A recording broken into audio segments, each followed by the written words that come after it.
And welcome back to Lycan Studios. Today we are going to be jumping into another plot leak review.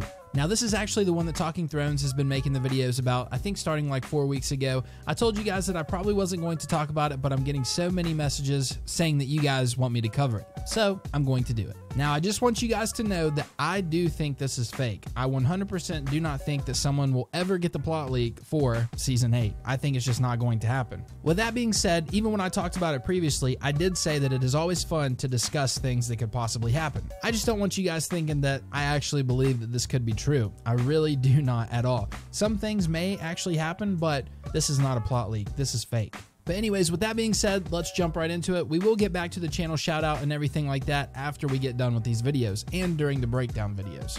So anyways, this leak says that it starts out with Beric and Tormund warning Ed of the breakthrough at the Eastwatch by the Sea from the Night King's dragon. Ed begins to prepare ravens to warn everyone, but then he hears the sound of a horn. The horn sounds 3 times and the army of the dead are seen approaching from the South Sea. Beric tells Tormund to head south while Beric stays with Lord Commander Ed. Beric says he still has a purpose to serve, so he pulls out a sword and it ignites. The ravens take flight and are heading south until the dragon appears and unleashes his blue flame on them. Beric shouts that not all the dead are coming to Castle Black. A large army is seen following the Night King and Viserion that are heading further south. The Whites reach Castle Black and the battle begins. Then back at Winterfell, Bran is in the Godswood at the Weirwood Tree. He asks the Maester how long he has been in his vision. The Maester says a few hours. Bran notes that he has not seen anything this time.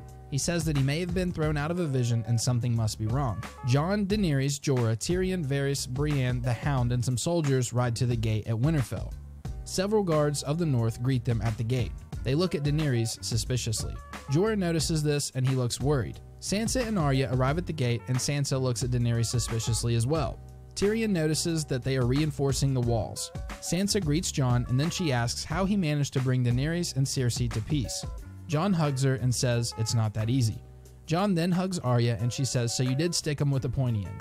Arya smiles. She is very pleased to see Jon once again. There's got to be more to that meeting than just that. But anyways, Jon and Bran look at each other and Jon looks very worried. Sam, Gilly, and the baby are looking from across the yard. Ghost is next to Sam at this time. Sansa tells Jon that Bran's situation is hard to explain. Sansa says Bran has visions. Brienne asks Sansa where Littlefinger is. Jon wants to know that as well, so he repeats the question. Arya answers Jon quite relaxed, saying that she executed him. Jon looks a little concerned, but then Sam greets him. Jon bends down to greet Ghost and he brushes his fur off for a few moments. Jon and Sam begin to talk about their time apart, and Sam asks Jon about the dragonglass on Dragonstone. Jon also says that so far, Longclaw has never failed him against the White Walkers. Tyrion addresses Sansa and asks her how she escaped King's Landing after Joffrey's death. Sansa says Littlefinger was behind it. Jon asks Sansa why Winterfell is being prepared for a siege. Sansa says, "A friend once told me you should prepare for any scenario. Then we will not experience any surprises." She smiles and Jon seems impressed. Jon tells everyone to gather in the main hall. In the hall, Jon tells everyone that the king in the north is now serving Queen Daenerys Targaryen. Angry shouts erupt in the hall, and Sansa looks shocked. Lord Royce angrily asks Jon why he hasn't learned from the mistakes of Brandon Stark and his father. Targaryens cannot be trusted. Jon explains that he is obviously still alive. Jon also says that Dany has not only provided dragonglass, but she has also provided her armies and her dragons. He says he has already helped them fight the dead, despite the dangerous threat. She has also sacrificed one of her dragons, which she considers a child of hers. Lord Glover says that he did not see any of this for himself. Daenerys explains that she did not come to conquer them. Lyanna Mormont asks Dany about the peace treaty with Cersei. Dany says that the war is at a momentary standstill. The war will continue after the Night King is defeated. Turmoil rises again. Arya says aloud, "We cannot trust Cersei Lannister. She lied to stay alive. I do not believe she will stay at peace." Jorah begins to get nervous and he grabs the hilt of his sword. In the side corridor, Sam asks Bran when he plans on telling Jon the truth. Bran says right now is not the right time. The tensions are already too high with Daenerys here. Jon says he will not force anyone to stay in the north and fight. He also says he will go to war for Dany as she has already done for him and them.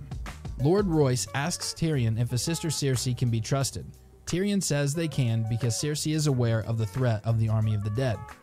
Jon says there is no time to think about it. Everyone needs to send all of their men north. Lyanna Mormont and Lord Manderly agree. Dany says the dead do not argue, they follow their king and they are coming. She has seen it herself. Bran says that Dany is right, the dead do not speak. They follow one king, the Night King. I know many of you do not believe what I can see, but I have seen him. I met him. First in a vision, then he found me beyond the wall. He is coming, he's always coming, and he's getting closer. We have to stop him now. Dany tells the other lords they need to fight together and to trust each other. Back at King's Landing, Qyburn enters Cersei's chambers. He tells her that the next phase is near completion, and your Grace should see for herself. They then walk through the Great Hall and they enter a black room with a trap door. They go down a ladder and enter a cellar that's pitch black except there is a faint glow in the back of the room. When they enter, Cersei sees there is hundreds of pots of wildfire stored right under the throne room, and Qyburn says there's more, still stashed around the city. And then it goes to Essos, where Euron arrives. Euron meets with the commander of the Golden Company and begins to mock them because of their pretty golden uniforms and their decorated elephants. The men of the Golden Company begin to board Euron's ships along with the war horses and elephants. The commander then asks Euron if it's true, does this Targaryen queen really have dragons? Euron says yes, that Dany does have the dragons, but we have something to defeat them. He then uncovers a large weapon at the back of the ship. It must be the Scorpion. The commander does not seem impressed. Euron then asks him if the Golden Company has knights exiled from Westeros. The commander says yes, and Euron says, good, that makes us brothers. I was exiled too. We then switch over to Jaime. It says Jaime meets with Bronn a few miles outside of the city. He tells Bronn he is leaving King's Landing and leaving Cersei for good. He says he plans on keeping his word to Jon and Dany, and if Bronn intends on surviving the winter and ever getting paid, he should come with him. Bronn is not pleased, but begrudgingly agrees to help. Back at Winterfell, Jon is in the Crypts of Winterfell with Daenerys. She asks Jon how many family members he has lost in the recent wars. Jon talks about Ned, Catelyn, Robb, and Rickon. He says that Rickon died right in front of him during the battle for Winterfell. Jon says that Robb was betrayed. Unfortunately, his own mistakes led to his death. Jon says a broken promise cost him his life. Robb was set to wed, but he chose another woman instead, and it got him killed. Jon looks at Ned's statue, and Dany does the same, but then Dany looks at Lyanna's and asks Jon who she is. Jon says that's my aunt Lyanna. She was abducted by Rhaegar Targaryen. It ultimately triggered Robert's rebellion. Dany seems confused by this. She says, I've heard many things about my brother, but it was always good things. An abduction of a defenseless woman does not sound like him. Jon looks at Lyanna and then at Daenerys. He says it doesn't matter now. They're all dead and there is nothing we can do to change that. Tyrion is in a room writing someone a letter. Who he is writing is not revealed. Tormund arrives at Winterfell's gate, his horse is ready to collapse. As Jon and Dany are exiting the crypts, they both notice that the guards are in a frenzy. They see them talking to Tormund and he seems to be distressed. Tormund tells Jon what happened to Eastwatch and Castle Black. He says the Night King has the dragon and he's coming their way. Jon is utterly shocked and Dany is on the verge of tears. For the last scene, we have the last Hearth. There was a small boy seen outside playing in the snow with his father. Suddenly, the boy stops and his father asks, what's wrong? The boy points to the nearby tree line. There are hundreds or more of blue eyes peering through the trees. The man tells his son to get inside now. The whites begin running into the village, horns begin to blow, and little Ned Umber comes outside with several soldiers at his side.